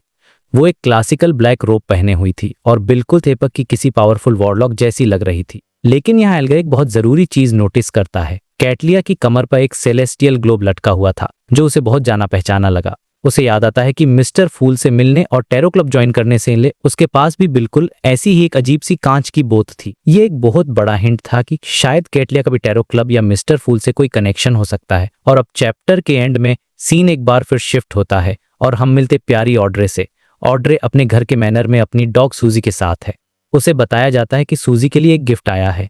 ऑड्रे और सूजी एक्साइटमेंट के साथ आगे बढ़ते हैं और जो गिफ्ट वो देखते हैं उसे देखकर दोनों के होश उड़ जाते हैं। वो गिफ्ट था एक विशाल 3 मीटर लंबी छिपकली जिसका रंग लाइट के हिसाब से बदल रहा था। वो इतनी बड़ी थी कि उसे देखकर कोई भी बच्चा डर जाए। ऑड्रे और सूजी दोनों शौक में एक दूसरे को देखते हैं, ये कैसा गिफ्ट। और इसी फनी और शॉकिंग नोट पर ये चैप्टर खत्म हो जाता है। तो भाई कहानी शुरू होती है ऑड्रे से और सीन थोड़ा फनी है। ऑड्रे ने एक रेनबो सैलामेंडर का ऑर्डर दिया था और उसके दिमाग में कि ये कोई छोटी हाथ जितनी बड़ी चीज होगी, मतलब सिर्फ उसका पिट्यूटरी लैंड। वो सोच रही थी कि एक सॉफ्ट सा रंग बदलने वाला बेयोंडर इंग्रेडिएंट आएगा, लेकिन भाई जो उसके सामने आया वो था एक 3 मीटर लंबा विशाल जानवर। एक पल के लिए तो ऑड्रे पूरी तरह कंफ्यूज हो गई कि भाई ये क्या आ गया, लेकिन तभी उसकी डॉग सूजी भौंकी। ऑड्रे वापस होश में आ गई। उसने तुरंत अपना चेहरा ऐसा बनाया जैसे वो बहुत खुश है, मतलब अपनी नोबल लेडी वाली इमेजमेंट करनी थी ना। उसने बटलर को कहा, हाँ ये बिल्कुल वही एनिमल स्पेसिमेन है जो मुझे चाहिए था। फिर थोड़ा रुक कर बोली, बस जितना मैंने सोचा था उससे थोड़ा सा बड़ा सा। उसने ऑर्डर दिया कि इसे वेयर हाउस में रखवा दो, वो बाद में स्टडी करेगी। अब इस सीन में मुझे जो सबसे मजेदार लगा वो था ऑड्रे का क्विक रिएक्शन, मतलब शॉक को कैसे उसने एलिगेंस से छुपाया, कमाल था। इसके बाद वो अपनी डॉग सूजी को लेकर सीधे अपनी स्टडी में चली गई। उसने बहाना बनाया कि उसे अपने भाई को लेटर लिखना है और सारी मेड्स को बाहर रुकने को कह दिया। अब उसके दिमाग में चल रहा था सूजी का एडवांसमेंट। उसे सूजी के लिए टेलीपैथिस्ट पोशन बनाना था, जिसके लिए उसे रेनबो सैलामेंडर का पिट्यूटरी ग्लैंड चाहिए था। पर तभी उसे एक बहुत सीरियस प्रॉब्लम याद आई। उसे ये पता ही नहीं था कि सूजी ने अपना पिछला स्पेक्टेटर पोशन पूरी तरह से डाइजेस्ट किया है या नहीं। अब देखो, बेयोंडर्स की दुनिया में ये एक रूल जैसा है, अगर पिछला पोशन पूरी तरह डाइजेस्ट ना हो और तुम अगला पी लो तो तुम्हारे लूज कंट्रोल होने के चांसेस बहुत बढ़ जाते हैं। मतलब तुम पागल हो सकते हो या मॉन्स्टर बन सकते हो। और सूजी तो एक डॉग है, वो इंसानों की तरह विल पावर से खुद को कंट्रोल भी नहीं कर सकती। ऑड्रे को टेंशन होने लगी। उसने सूजी की तरफ देखा और पूछा, सूजी क्या तुमने पोशन पूरी तरह डाइजेस्ट कर लिया है? सूजी, जो अब 10 साल के बच्चे जितनी इंटेलिजेंट थी, उसने कंफ्यूजन में पूछा। ऑड्रे ने उसे समझाया कि पोशन पीना क्या होता है और ये बात किसी को नहीं बतानी। फिर उसने पोशन डाइजेस्ट होने की फीलिंग को एक्सप्लेन किया कि कैसा महसूस होता है, जैसे तुम्हारे अंदर की कोई इल्यूजनरी चीज टूटकर तुम्हारे मन से मिल जाती है और तुम्हें आसमान में बहुत सारे तारे दिखते हैं जो एक दूसरे से जुड़ना चाहते हैं। सूजी ने शांति से सब सुना, फिर बड़े कैजुअल टोन में जवाब दिया, ओ वैसी फीलिंग, हाँ वो तो मुझे पूरी तरह से आ चुकी है। ऑड्रे शॉक, क्या तुमने स्पेक्टेटर पोशन पूरी तरह डाइजेस्ट कर लिया? उसको यकीन ही नहीं हो रहा था, क्योंकि उसने सूजी को एक्टिंग मेथड के बारे में कभी सिखाया ही नहीं था। एक्टिंग मेथड वो तरीका होता था जिससे बेयोंडर अपने पोशन को जल्दी जल्दी डाइजेस्ट करते हैं। उसने हैरानी से पूछा, कब कब डाइजेस्ट किया तुमने? सूजी ने अपनी पूंछ हिलाते हुए कहा, शायद पिछले महीने या उससे भी पहले, मुझे ठीक से याद नहीं है। मैं तो बस एक डॉग हूँ, मैं ऐसी चीज ही याद थोड़ी रखती हूँ। उफ, ये सुनते ही ऑड्रे का दिमाग घूम गया। वो मन में सोचने लगी, बस एक डॉग, और इसने पोशन डाइजेस्ट करने में मुझसे बस थोड़ा सा ज्यादा टाइम लिया, वो भी बिना एक्टिंग मेथड के। फिर उसके मन में एक और फनी थॉट आया, कहीं ऐसा तो नहीं कि जब मैं दूसरे बेयोंडर्स से मिलूंगी तो कहूंगी कि पोशन डाइजेस्ट करने के मामले में मैं एक डॉग से बस थोड़ी सी बेहतर हूं। भाई, ये सेल्फ बर्न नेक्स्ट लेवल था। खैर, उसने अपना एलिगेंट स्माइल बनाए रखा और सूजी की तारीफ की। अब कहानी का फोकस शिफ्ट होता है हमारे मेन कैरेक्टर क्लेन पर। क्लेन अपनी दोपहर की नींद ले रहा था कि तभी उसे कुछ बेचैन करने वाली आवाजें सुनाई दी। मतलब किसी की प्रेयर आ रही थी। वो तुरंत समझ गया, ये या तो मिस्टर हैंग्ड मैन है या लिटिल सन। इसका मतलब था कि उसके मैजिशियन पोशन के फाइनल इंग्रेडिएंट्स रेडी हो गए हैं। वो अपनी नींद खराब होने का गुस्सा भूल गया और फौरन ग्रे फॉग के ऊपर पहुंच गया। वहां उसने देखा कि द हैंग्ड मैन को सिंबलाइज करने वाला क्रिम्सन स्टार चमक रहा था। हैंग्ड मैन ने प्रेयर में कहा कि उसने डार्क पैटर्न वाले ब्लैक पैंथर का स्पाइनल फ्रेंड और स्प्रिंग ऑफ एल्समेरो क्रिस्टल जमा कर लिए हैं और वो इन्हें मिस्टर वर्ल्ड यानी क्लेन को देना चाहता। क्लेन ने सोचा, ये तो काफी तेज था और उसे समझ आ गया कि हैंग मैन हमेशा पूरी बात नहीं बताता। उसने सैक्रिफाइस एक्सेप्ट कर लिया। थोड़ी देर बाद ही लिटिल सन यानी डेरिक मिस की तरफ से भी प्रेयर आ गई। उसने भी मिस्ट्रिएंट की असली जड़ और जूस तैयार कर लिया था और बस इसी के साथ क्लेन के मैजिशियन पोशन के सारे इंग्रेडिएंट्स जमा हो चुके थे। क्लेन बहुत एक्साइटेड था क्योंकि सीक्वेंस 7 एक मिड सीक्वेंस बेयोंडर का थ्रेशहोल्ड होता है। मतलब यहां से एक बेयोंडर सच में पावरफुल बनना शुरू होता है। अब तक तो वो नॉर्मल लोगों से बस थोड़ा ही ज्यादा स्ट्रांग था, लेकिन अब उसके पास असली बेयोंडर पावर्स आने वाली थी। क्लेन अपने बेडरूम में वापस आया और सारे इंग्रेडिएंट्स को रियल वर्ल्ड में ले आया। और भाई, इतने इंपॉर्टेंट पोशन को बनाने के लिए उसने कोई फैंसी तैयारी नहीं की। वो सीधा किचन में गया, एक लोहे की कढ़ाई को कुछ बार धोया और पोशन बनाना शुरू कर दिया। अपने क्लाउन की एबिलिटी से उसका अपने हाथों पर पूरा कंट्रोल था, इसलिए उसने सारे स्टेप्स परफेक्टली फॉलो किए। जब पोशन तैयार हुआ तो वो देखने में कमाल का था। वो एक ट्रांसपेरेंट बॉटल में था और ऐसा लग रहा था जैसे उसके अंदर लगातार आतिशबाजी हो रही हो। रेड, ऑरेंज, येलो, ग्रीन, हर तरह के रंग बिखर रहे थे और फिर से बन रहे थे। यही था मैजिशियन पोशन। लेकिन पीने से पहले सेफ्टी कंफर्म की। उसने एक कॉइन से डिवाइनेशन किया कि क्या ये पोशन सफल है और जवाब हाँ में आया। अब कोई झिझक नहीं थी। वो अपने कमरे में सोफे पर बैठ गया जो अंधेरे में डूबा हुआ था। उसने मेडिटेशन कर अपने दिमाग को पूरी तरह शांत किया और फिर उसने वो मैजिशियन पोशन पी लिया। गल्प।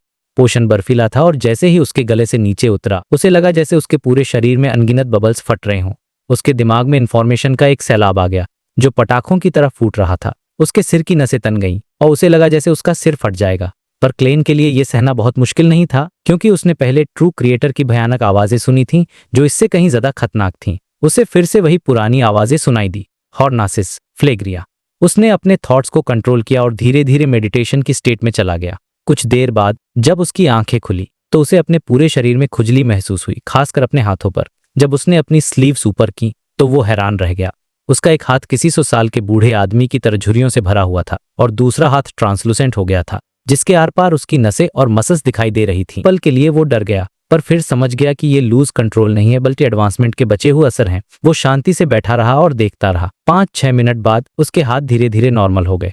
उसने एक गहरी सांस ली और सोचा कि ये कितना मुश्किल था। जबकि उसने पिछला पोषण पूरी तरह डाइजेस्ट कर लिया था, उसे समझ आया कि कैप्टन को 9 साल क्यों लगे थे और क्यों दूसरे बियॉन्डर्स आगे बढ़ने से इतना डरते हैं।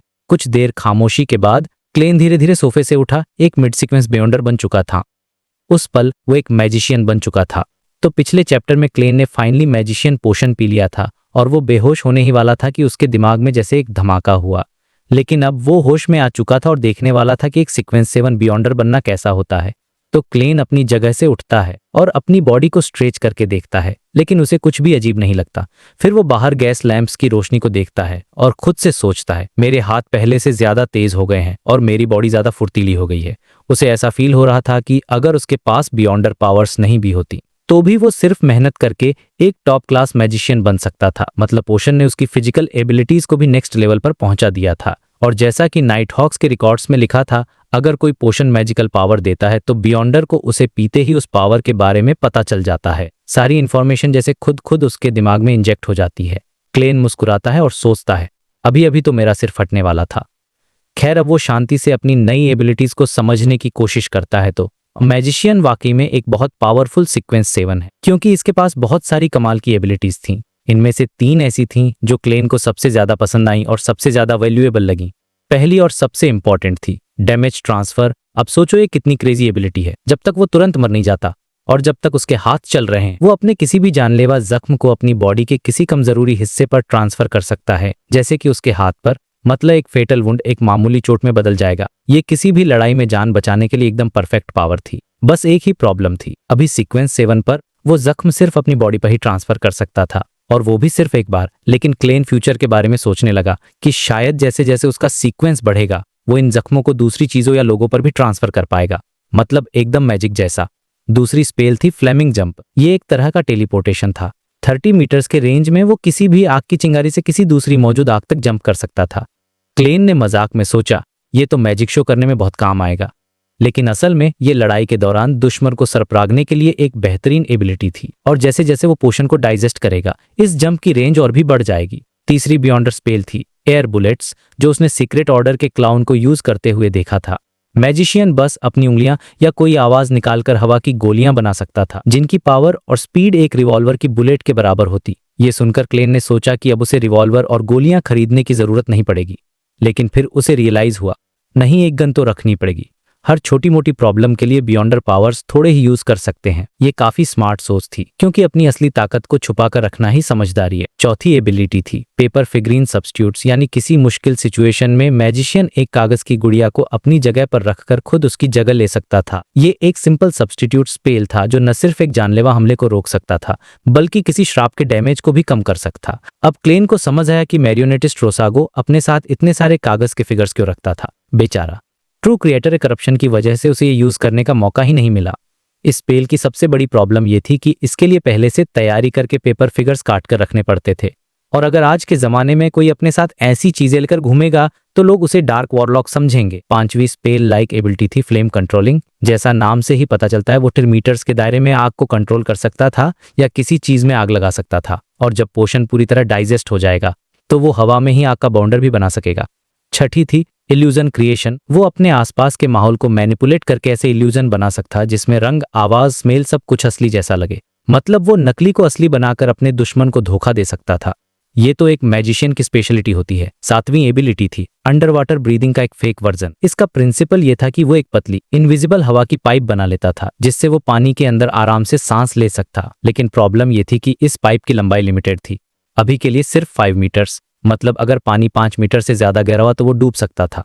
आठवीं एबिलिटी थी बोन सॉफ्टनिंग। ये एक मैजिशियन को हथकड़ी, रस्सियों या किसी भी तरह के बंधन से आजाद होने में मदद करती थी। ये भी एक स्पेशलिटी थी। और 9वीं एबिलिटी क्लाउन की कागज को चाकू में दल वाली पावर का इवोल्यूशन थी, जिसे कहते थे ड्रॉइंग पेपराइज वेपन्स। इससे वो कागज को सिर्फ तेजधार चीजों में ही नहीं बल्कि बैट या इन जैसे हथियारों में भी बदल सकता था। तो ये थी मैजिशियन की 9 मेन एबिलिटीज। हालांकि अटैक और डिफेंस में ये बहुत ज्यादा पावरफुल नहीं थी, लेकिन इनकी वैरायटी कमाल की थी। इन पावर्स ने क्लेन की ताकत को एक झटके में कई लेवल ऊपर पहुंचा दिया था। सब कुछ परफेक्ट लग रहा था। क्लेन अपनी नई पावर्स को लेकर काफी खुश था। वो बाहर टहलने जाने और एक नया रिवॉल्वर खरीदने के बारे में सोच ही रहा में अचानक कुछ बहुत अजीब हुआ।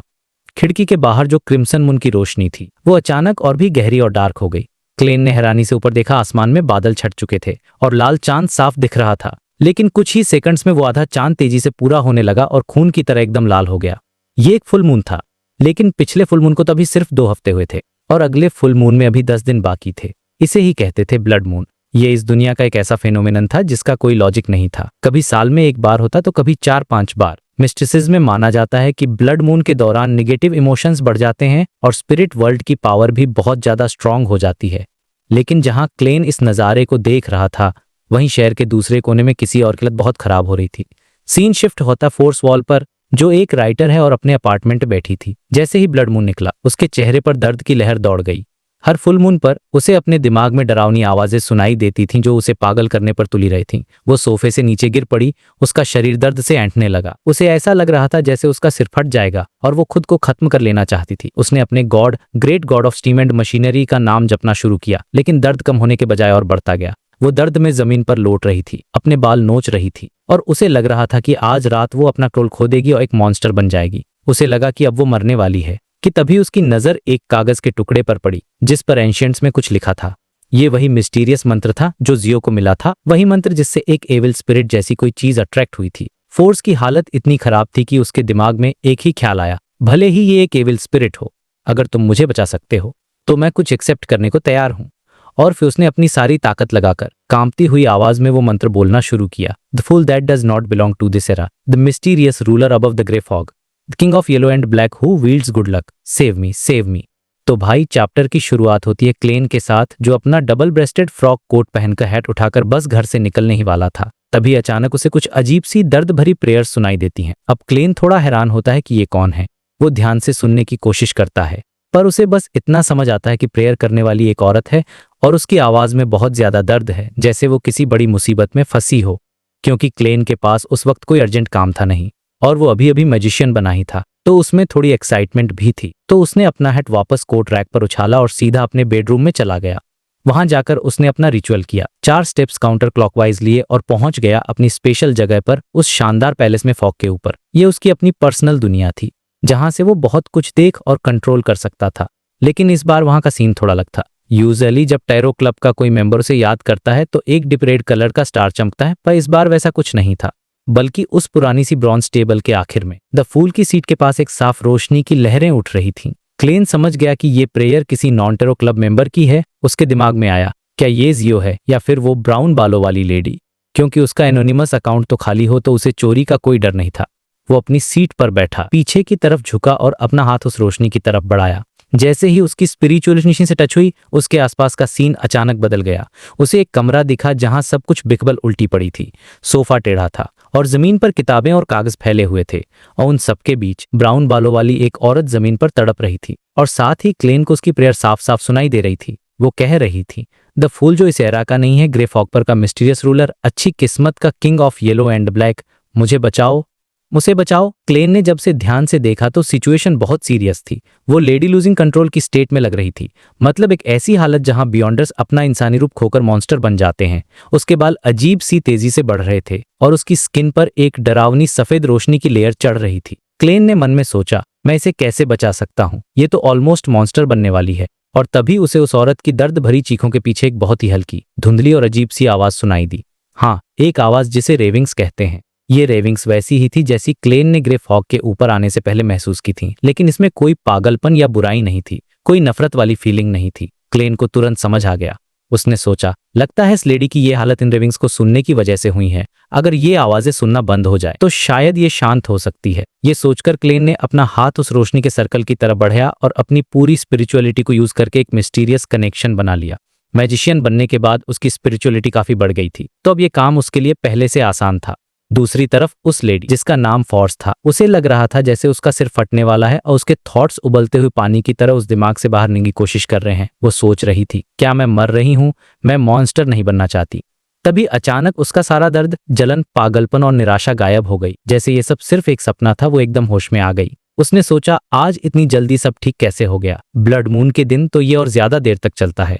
कंफ्यूजन में उसने अपनी आंखें खोली कि वो किसी अनजान जगह पर है। उसके नीचे अंतहीन ग्रेवाइट फॉग था और सामने एक पुरानी सी ब्रॉन्ज टेबल रखी थी। ये जगह क्या है? उसने हैरानी से चारों ओर देखा।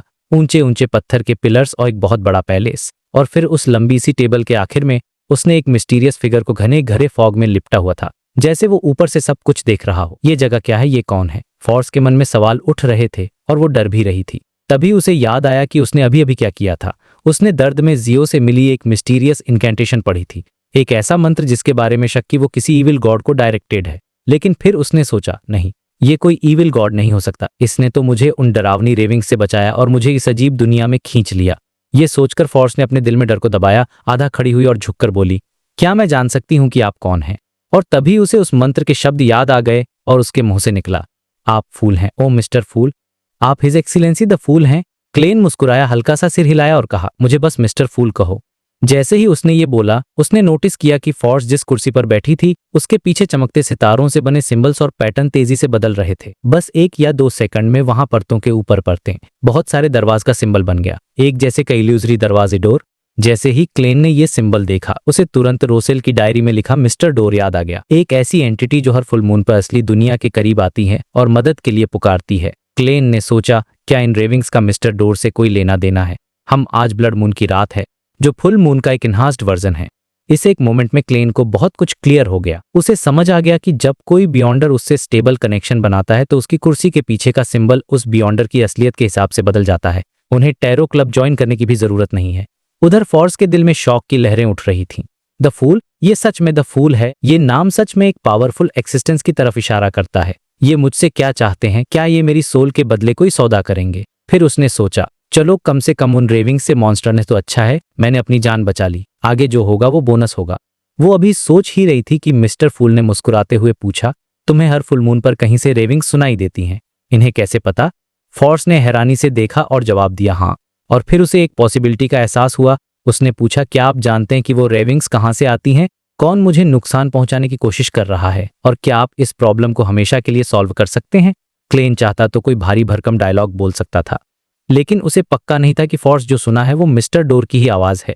तो कोई गलती करने से बचने के लिए उसने सवाल को घुमा दिया और एक मिस्टीरियस स्माइल के साथ कहा, शायद वो तुम्हें नुकसान नहीं पहुंचाना चाहता, शायद वो बस तुम्हारी मदद मांग रहा है, मेरी मदद मांग रहा है। लेकिन उन रेविंग्स की वजह से तो मैं लूजिंग कंट्रोल के करीब पहुंच जाती हूँ।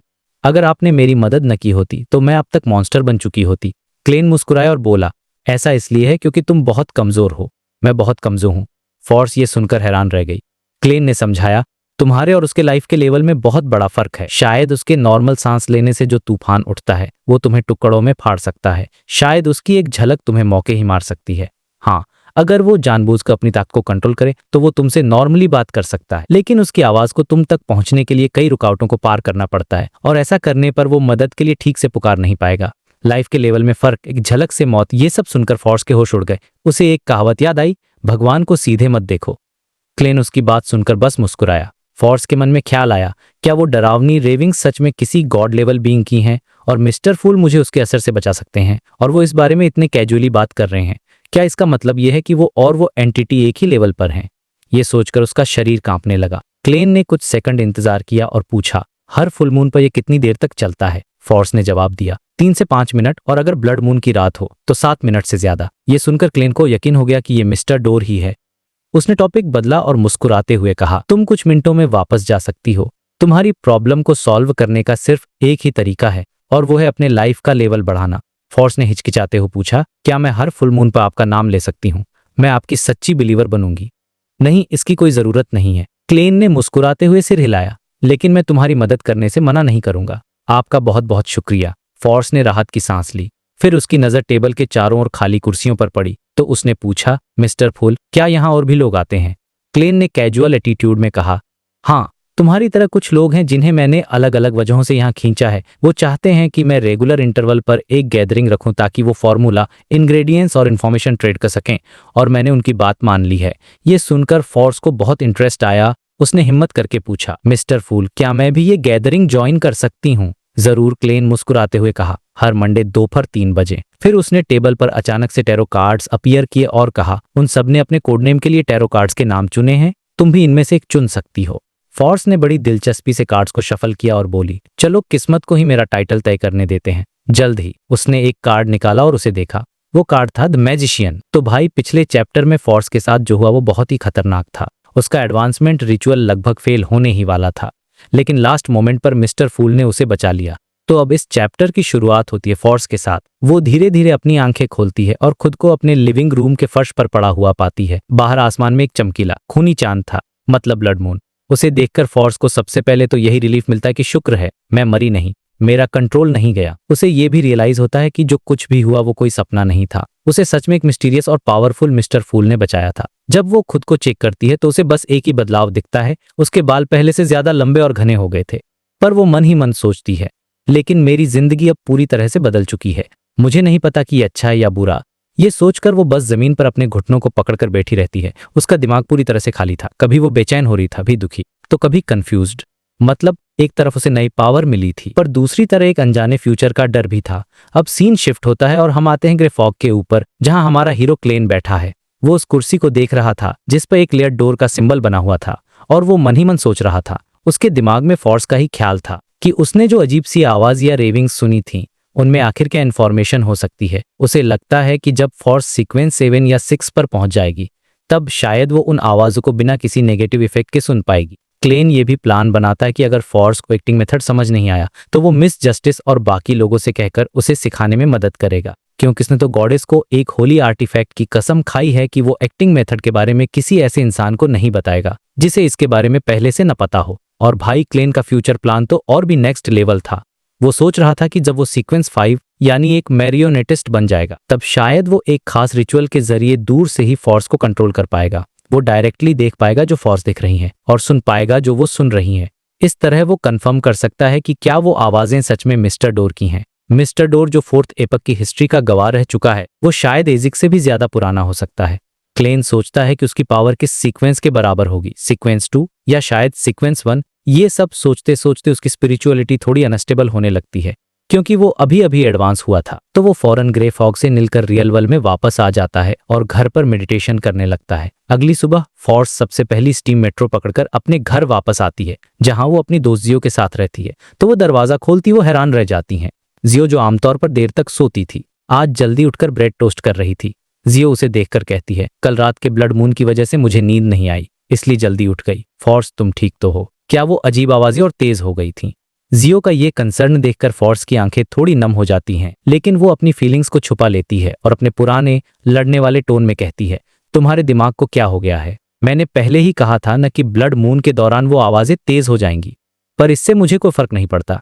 देखो मुझे, मैं कितनी एनर्जेटिक हूँ। चलो मेरे लिए भी एक ब्रेड टोस्ट कर दो। जियो बस धीरे से बड़बड़ाती है, मैंने सोचा तुम्हें इस तरह खाना पसंद नहीं है। इस सीन से पता चलता है कि फॉर्स अपनी वल्नरेबिलिटी को छुपाने की कोशिश कर रही थी। वो नहीं चाहती थी कि जियो उसकी चिंता करे। दूसरी तरफ हमारा क्लेन अपना बदला लेने और एडवांसमेंट पाने के बाद पूरी रात चैन की नींद सोया था। वो बड़े आराम से उठता और ब्रेकफास्ट के लिए बाहर जाता है। वो फेना पॉटर नूडल्स, एक देसी पाई और एक कप स्वीट आइस टी का मजा लेता है। खाना खत्म करने के बाद वो न्यूज़पेपर उठाता है और रिलैक्स होकर पढ़ने लगता है। हेडलाइन पर उसकी नजर पड़ती है, ब्लड मून की रात किलर डीमन ने फिर से हमला किया अगेन। क्लेन दूसरे न्यूज़पेपर्स को भी चेक करता है और सब पर एक जैसी ही हेडलाइंस थी। ये 11th केस है, पुलिस लाचार है।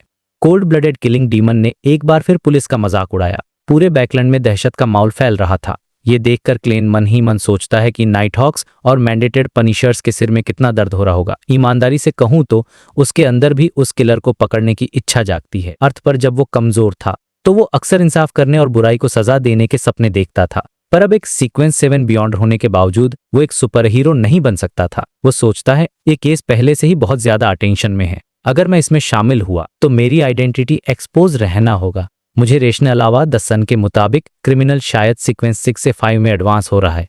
मैं उससे डरूंगा तो नहीं, लेकिन अपनी नई पावर्स के साथ भी शायद उसे पकड़ना हो। रिस्क बहुत से अनापाहत। काफी सोचने के बाद क्लेन एक आम नागरिक बने रहने का फैसला करता है। ये डिसीजन उसकी मैच्योरिटी दिखाता है कि अब वो इम्पल्सिव नहीं रहा। इसके बाद क्लेन अपने फ्यूचर प्लान्स के बारे में सीरियसली सोचने लगता है। लॉन्ग टर्म प्लान, एक डेमीगॉड एक्सपर्ट बनना और इन जैंगविल से अपना बदला लेना। मिड टर्म प्लान, मैजिशियन के लिए एक्टिंग मेथड ढूंढना और अगले सीक्वेंस के लिए इंग्रेडिएंट्स इकट्ठा करना। और भाई सीक्वेंस 6 के इंग्रेडिएंट्स की कीमत लगभग 1500 पाउंड्स थी, जो बहुत ज्यादा महंगी थी। उसे एक ऐसा मिस्टिकल आइटम भी चाहिए था जो अटैक या कंट्रोल करने पर फोकस्ड हो, और शॉर्ट टर्म प्लान था अपनी नई पावर्स के लिए पेपर फिगरीन्स बनाना और एक्टिंग में इंस्पिरेशन लेने के सर्कस जाना। प्लान फाइल करने के बाद क्लेन तुरंत काम में लग जाता है। दोपहर होते होते वो कैंची नीचे रखता है और अपने बनाए हुए 3 अजीब से पेपर फिगरीन्स को देखता है। वो आह भरकर खुद से कहता है, शायद ये मेरी जिंदगी में पहली बार है कि मैंने इतनी सीरियसली कोई हैंडीक्राफ्ट का काम किया है। जैसे ही वो थोड़ा अच्छा लच करने और फिर सर्कस जाने के लिए निकलने वाला होता है, तभी दरवाजे की घंटी बजती है। उसे लगता है कोई जॉब, मैंने जो एडवर्टाइजमेंट दिया था वो तब खत्म होने वाला होगा। वो दरवाजा खोलता है और उसके सामने एक 40s की उम्र का आदमी खड़ा था।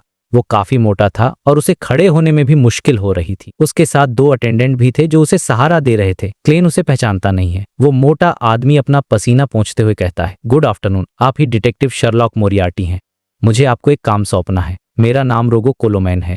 मैं एक ज्वेलरी बिजनेसमैन हूँ। क्लेन उसे अंदर बुलाता है। रोगो सोफे पर बैठता है और बताता है, मैं चाहता हूँ कि आप कल दोपहर तक मेरे बेटे की हिफाजत करें। उसने कुछ पागलों से दुश्मनी मोल ले ली है। पूछता है कल दोपहर तक ही क्यों? क्या आपने पुलिस को नहीं बुलाया? रोगो बताता है कि उसका बेटा एडोल कुछ बुरे लोगों के साथ मिल गया था और अब वो लोग उसे जान से मारने की धमकी दे रहे हैं। वो कहता है, मैंने पहले से ही 6 सीनियर बॉडीगार्ड्स और 4 प्राइवेट डिटेक्टिव्स को काम पर रखा है, लेकिन एक डिटेक्टिव को अचानक घर जाना पड़ा, इसलिए मुझे लास्ट मिनट पर एक रिप्लेसमेंट चाहिए। मैं आपको सिर्फ एक दिन के लिए हायर कर सकता हूँ और रिवॉर्ड 10 पाउंड्स होगा। 10 पाउंड्स एक दिन के लिए। ये तो बहुत अच्छी डील थी। क्लेन उस आदमी के इमोशंस के कलर से समझ जाता है कि वो झूठ नहीं बोल रहा है। वो अपनी उंगलियों के बीच एक कॉपर पेनी घुमाता है और फिर उसे अपनी हथेली में पकड़ लेता है। क्लेन मुस्कुराता है और कहता है, डील। तो भाई, पिछले चैप्टर के बाद अब क्लेन आ चुका है अपने नए डिटेक्टिव अवतार में, शेरलॉक मोरियार्टी बनकर, और इस बार वो पहुंचा है वेस्ट बोरो के एक बहुत ही आलीशान इलाके में एक नए केस पर। सिचुएशन ये थी कि उसे एक अमीर ज्वेलरी बिजनेसमैन रोगो कोलोमन ने हायर किया था। क्लेन जैसे उसके घर में घुसता है, भाई साहब, उसकी आंखें चौंधिया जाती हैं। इतना बड़ा क्रिस्टल का झूमर, दीवारों पर सोने की नक्काशी और महंगी महंगी पेंटिंग्स, मतलब देखकर ही लग रहा था अमीर है कि एक तरफ इतना पैसा और दूसरी तरफ घर में एक अजीब सा डर का माहौल था। रोगो, जो खुद काफी मोटा ताजा था, क्लेन को अपने बेटे एडोल से मिलवाता, और यही एडोल इस केस का मेन पॉइंट था। वो बेचारा 15-16 साल का लड़का घर में इतनी गर्मी होने के बावजूद एक मोटे से कंबल में लिपटा हुआ था और बुरी तरह कांप रहा था। जैसे ही उसके पिता ने उसे बताया कि डिटेक्टिव मोरियार्टी तुम्हारी हिफाजत के लिए आए हैं, वो लड़का चीखने लगा, मुझे बचाओ, वो मुझे मार डालेंगे, वो मुझे मारना चाहते हैं। उसकी आवाज में इतना डर था कि एक पल के लिए माहौल बहुत ज्यादा सीरियस हो गया। अब देखो, कोई नॉर्मल डिटेक्टिव होता तो सोचता कि शायद लड़का दिमागी रूप से बीमा हुआ है, लेकिन हमारा क्लेन तो क्लेन है। उसने चुपके से अपने मोलर्स को टैप किया और अपना स्पिरिट विजन एक्टिवेट कर लिया, और जो उसने देखा वो शॉकिंग था। एडोल की ऑरा, यानी उसकी एनर्जी फील्ड, पूरी तरह से गहरी काली हरी हो चुकी थी। ये एक क्लियर साइन था कि उस पर किसी खतरनाक आत्मा या भूत का साया है जो उसे अंदर से खाए जा रहा है। मुझे तो देखकर कि भाई, ये केस नॉर्मल डिटेक्टिव वाला ही नहीं, ये तो सीधा बियॉन्डर लेवल का पंगा है। क्लेन समझ गया कि एडोल के तथाकथित बुरे दोस्त उससे बदला ले रहे हैं, या शायद वो दोस्त कभी थे ही नहीं बल्कि कुछ और ही थे। तभी क्लेन की नजर लिविंग रूम में मौजूद दूसरे लोगों पर पड़ती है। वहां पहले से ही 2 और डिटेक्टिव्स की टीम मौजूद थी। एक थी डिटेक्टिव कैसलाना, जो अपने 30s में एक टफ दिखने वाली लेडी थी, और उसके साथ थी उसकी असिस्टेंट लिडिया, और दूसरा था स्टुअर्ट, एक यंग लड़का जिसकी घनी दाढ़ी थी और आंखों में एक अजीब सी शरारत थी। इन सबनी कमर पर रिवॉल्वर लटका रखी थी, मतलब फुल तैयारी के साथ आए थे। यहाँ मुझे लॉयर जर्गेन की बात याद आई कि प्राइवेट डिटेक्टिव्स के लिए गैर कानूनी हथियार रखना आम बात है। सब एक दूसरे से मिल ही रहे थे कि स्टुअर्ट ने क्लेन को ऊपर से नीचे देखा और मजाक में पूछा, तुम गन नहीं लाए क्या? इस पर क्लेन ने जो जवाब दिया वो इस चैप्टर का एक मुस्कुराया, अपनी छड़ी उठाई और बोला, गन, यह है मेरी गन। और इतना कहते ही उसने अपने गाल फुलाकर मुंह से गोली चलने की इतनी असली आवाज निकाली, बैंग। भाई साहब, वो आवाज इतनी रियल थी कि कैसलाना और स्टुअर्ट दोनों अपनी जान बचाने के लिए सोफे के पीछे कूद गई। उनको लगा सच में गोली चल गई। बाद में जब उन्हें पता चला कि ये बस एक प्रैंक था तो कैसलाना काफी नाराज हुई, लेकिन स्टुअर्ट को ये मजाक काफी इंटरेस्टिंग लगा। मेरे हिसाब से क्लेन ने ये जानबूझकर किया था ताकि वो इन लोगों पर अपना एक इंप्रेशन जमा सके कि वो कोई आम डिटेक्टिव नहीं है। खैर, प्लान ये बना कि क्लेन और स्टुअर्ट रात में 12 बजे से सुबह तक एडोल के कमरे की निगरानी करेंगे। रात होने से पहले स्टुअर्ट क्लेन के पास आया और धीरे से बोला, शेरलॉक, तुमने भी नोटिस किया होगा कि एडोल का मामला नॉर्मल नहीं है। वो ऐसा लग रहा है जैसे या तो उसे कोई मेंटल प्रॉब्लम है, या जैसा गांव में कहते हैं, उस पर किसी भूत प्रेत का साया है। सच कहूं तो मुझे ऐसी चीज से डर लगता है। क्लेन ने बस शांति से सुना और कुछ खास रिएक्ट नहीं किया, क्योंकि वो तो पहले ही सब जान चुका। और फिर आई वो रात के 1 बजे क्लेन और स्टुअर्ट एडोल के बेडरूम में बैठे थे। क्लेन चुपचाप एक रॉकिंग चेयर पर बैठा था और अपने हाथ में एजिक का कॉपर विसल घुमा रहा था, जो कि एक पावरफुल एंटी घोस्ट आइटम है। स्टुअर्ट अपनी कॉफी पी रहा था। माहौल एकदम शांत और डरावना था। अचानक कमरे में ठंड बढ़ने लगी और एडोल अपनी नींद से उठ बैठा। उसकी आंखें खुली थीं, पर वो उनमें नहीं था, जैसे कोई और उसे कंट्रोल कर रहा हो। उसने एक अजीब सपने जैसी आवाज में कहा, वॉशरूम जाना है। स्टुअर्ट थोड़ा घबरा गया, लेकिन क्लेन एकदम शांत था। उसने स्टुअर्ट को इशारा की थी कि वो संभाल लेगा और एडोल के पीछे पीछे चल दिया। अब आता है चैप्टर का क्लाइमैक्स सीन। वॉशरूम में जैसे ही एडोल दरवाजा बंद करने वाला था, क्लेन अंदर घुस गया और बोला, मैं तुम्हें अपनी नजरों से दूर नहीं जाने दे सकता। तुम अपना काम करो और सोचो कि मैं यहां हूं ही नहीं। एडोल ने कुछ नहीं कहा और जाकर शीशे के सामने उसने नल चालू कर दिया और पानी बहने लगा। लेकिन शीशे में जो दिख रहा था वो एडोल नहीं था। उसकी शक्ल लाश की तरह सफेद पड़ चुकी थी। तभी वॉशरूम में एक बर्फीली हवा का झोंका आया। एडोल, जिसका शरीर नल की तरफ था, उसका सिर एक अमानवीय तरीके से पूरा घूम गया और उसने क्लेन के हाथ में मौजूद कॉपर विसल को घूरना शुरू कर दिया। वो आत्मा समझ गई थी कि ये विसल उसके लिए खतरा है। एक और ठंडी हवा का झोंका सीधा क्लेन के चेहरे पर आया, जैसे वो आत्मा उस पर हमला करने वाली हो। लेकिन क्लेन, वो बस मुस्कुराता रहा। और फिर उसने वो किया जिसका किसी ने अंदाजा भी नहीं लगाया था। उसने कोई मंत्र नहीं पढ़ा, कोई बड़ा रिचुअल नहीं किया। उसने बस अपनी उंगलियां चटकाई, स्नैप एक चुटकी, और उसी पल जमीन से अचानक आग की एक लपट उठी और उस अदृश्य आत्मा को अपनी चपेट में ले लिया। वो आत्मा कुछ सेकंड तक तड़पती रही और फिर जलकर राख हो गई। खेल खत्म। भाई क्या सीन था वो, मतलब बिना किसी बड़ी फाइट के बस एक चुटकी में प्रॉब्लम सॉल्व कर दी। आत्मा के जाते ही एडोल को होश आ गया, जैसे वो किसी बहुत लंबे और बुरे सपने से जागा हो। उसने देखा कि उसके सामने एक नौजवान गोल्ड रिम वाले चश्मे पहने दीवार के सारे खड़ा मुस्कुरा रहा है। और फिर उस नौजवान ने बड़ी शांत आवाज में उससे पूछा, तुम्हारे साथ क्या हुआ? और यहीं पर यह चैप्टर खत्म हो जाता है। एक परफेक्ट क्लिफहैंगर पर एडोल को होश आता है और वो पूरी तरह से कंफ्यूज्ड है। उसे कुछ भी याद नहीं कि पिछले कुछ दिनों में उसके साथ क्या हुआ है। वो डरा हुआ, घबराया हुआ अपने चारों तरफ देखता है और क्लेन से पूछता है, तुम कौन हो और ये कौन सी जगह है? क्लेन उसे देखकर बस मुस्कुराता है और बड़े ही कैजुअल टोन में जवाब देता है, ये तुम्हारा ही वॉशरूम है, भूल गए क्या? और मैं एक प्राइवेट डिटेक्टिव हूँ जिसे तुम्हें प्रोटेक्ट करने के लिए हायर किया गया है। ये सुनकर एडोल और भी हैरान हो जाता है, मेरा घर मुझे प्रोटेक्ट करने के लिए डिटेक्टिव? और तभी अचानक उसे कुछ याद आता है और उसका चेहरा डर से बिल्कुल सफेद पड़ जाता है। वो कांपती हुई आवाज में कहता है, शायद इस दुनिया में सच में भूत होते हैं, सच में होते हैं। अब यहाँ पर एक इंटरेस्टिंग बात होती है। क्लेन को एडोल की आवाज और उसके इमोशंस के कलर से दो अलग अलग फीलिंग्स दिखाई देती हैं। एक तो वो बुरी तरह डरा हुआ था, लेकिन दूसरी तरफ वो एक्साइटेड भी था। और क्लेन तुरंत समझ जाता है कि ये लड़का शायद एक्साइटमेंट और थ्रिल के चक्कर में ही कि गलत चीज में फंस गया है। भाई, टीनेजर्स का यही तो होता, उन्हें मौत से डर नहीं लगता, बस एडवेंचर चाहिए होता है। खैर, क्लेन उससे पूछता है कि वो भूतों की बात क्यों कर रहा है। एडोल अचानक से फुल जोश में आ जाता है और कहता, हाँ भूत, हमारी सेंसेस के परे भी एक बहुत बड़ी दुनिया है। मैं सच कह रहा हूँ, मौत ही हर चीज का अंत नहीं है। ये लाइन सुनकर क्लेन को मन ही मन हंसी आ जाती है, क्योंकि ये बातें उसे किसी और की याद दिला रही थीं। वो एडोल को बीच में रोकते हुए अपनी गोल्ड पॉकेट वॉच निकालता है। तो अब बताओ, तुम इस हाल में पहुंचे कैसे? तुम तो एक नर्वस ब्रेकडाउन वाले पेशेंट की तरह बिहेव कर रहे थे। एडोल कुछ सेकंड सोचता और फिर बताता है, मैंने एक सोसाइटी ज्वाइन की थी, कोई नॉर्मल सोसाइटी नहीं। हम सब मानते हैं कि मौत अंत नहीं है और मिस्टिसिज्म का इस्तेमाल करके हम मरे लोगों को वापस जिंदा कर सकते हैं। ये सुनकर क्लेन बस सूखी हंसी हंसता है। मतलब सोचो, जो इंसान खुद 1 महीने पहले कब्र से उठकर आया हो, वो ऐसी बातें सुनेगा तो क्या ही रिएक्ट करेगा। उसे तुरंत समझ आ जाता है कि एडोल और उसके दोस्त मरे हुए लोगों को जिंदा करने की कोशिश कर रहे थे, और जो बातें एडोल बता रहा था, जैसे मौत अंत नहीं है, सेंसेस के परे की दुनिया, ये सब उसे न्यूमिनस इप्स्कोपेट की टीचिंग जैसी लग रही थी। एक ऐसा कल जो डेड गॉड को रिवाइव करना चाहता था। क्लेन उससे अगला सवाल पूछता है, तुम्हें लाशें कहाँ से मिलती थीं? एडोल थोड़ा हिचकिचाते हुए जवाब देता है, हम चुपके से कब्रें खोदते थे जो ज्यादा पुरानी न हो, या फिर हॉस्पिटल से खरीद लेते थे। अब तो क्लेन को पूरा यकीन हो गया कि ये लोग कितना बड़ा क्राइम कर रहे थे, और तभी एडोल का बाप पुलिस को इन्वॉल्व नहीं करना चाहता था। क्लेन अपनी स्माइल बनाए रखते हुए पूछता है, तो क्या तुम लोग कामयाब हुए? एडोल डरते हुए कहता है, अभी तक तो नहीं, लेकिन लास्ट गैदरिंग में वो लोग मुझे ऐसे देख रहे थे जैसे मैं कोई लाश हूं। और फिर हमने एक स्पिरिट डांस किया, और उसके बाद से मुझे कुछ याद नहीं। स्पिरिट डांस, ये नाम सुनते ही क्लेन का शक यकीन में बदल जाता है। ये पक्का न्यूमिनस एपिस्कोपेट का ही काम था। ये स्पिरिट डांस सदर्न कॉन्टिनेंट का एक बहुत पुराना रिचुअल डांस था, जिससे लोग अपनी स्पिरिचुअलिटी को नेचर से कनेक्ट करते थे और किसी खास देवता या एंटिटी से कम्युनिकेट कर पाते थे। ये एक तरह का रिचुअलिस्टिक मैजिक था जिसमें नॉर्मल लोग भी हिस्सा ले सकते थे। एडोल अचानक पूछता है, और टाइम क्या हो दिन है? क्लेन अपनी मेमोरी से बताता है, फ्राइडे की सुबह 1:12। ये सुनते ही एडोल की सांस अटक जाती है। ओह नहीं, मैंने लेटेस्ट गैदरिंग मिस कर दी। वो लोग हर फ्राइडे सुबह 3 बजे ग्रिम सेमेट्री के बाहर एक रिसरेक्शन रिचुअल करता है। क्लेन उसे याद दिलाता है, तुम अब भी वहां जाना चाहते हो? भूल गए तुम्हारे साथ क्या हुआ था? और क्लेन मन ही मन सोचता है कि अगर ये दोबारा गया तो शायद मैं भी इसकी मदद नहीं कर पाऊंगा। उसे इस केस से अपनी एक कमजोरी का भी पता चलता है कि एक मैजिशियन के तौर पर उसके पायरेट्स और शैडो क्रीचर से डील करने की डायरेक्ट पावर्स नहीं थी। पिछली बार तो उसने एजिक की कॉपर विसल यूज कर ली थी, लेकिन हर बार वो काम नहीं आ सकती। एडॉल को जब अपनी खोई हुई यादों का ख्याल रहा है तो उसका चेहरा फिर से पीला पड़ जाता है और वो कांपते हुए कहता है, नहीं, मैं वहां कभी वापस नहीं जाना चाहता। ये सुनकर क्लेन थोड़ा रिलैक्स होता है। बहुत अच्छे, एडॉल क्लेन के शांत चेहरे को देखकर पूछता है, इतना सब सुनने के बाद भी आपको डर नहीं लग रहा? क्लेन दीवार से हटकर सीधा खड़ा होता है और कहता है, एक डिटेक्टिव तब तक किसी चीज पर यकीन नहीं करता जब उसके पास पक्के सबूत न हो।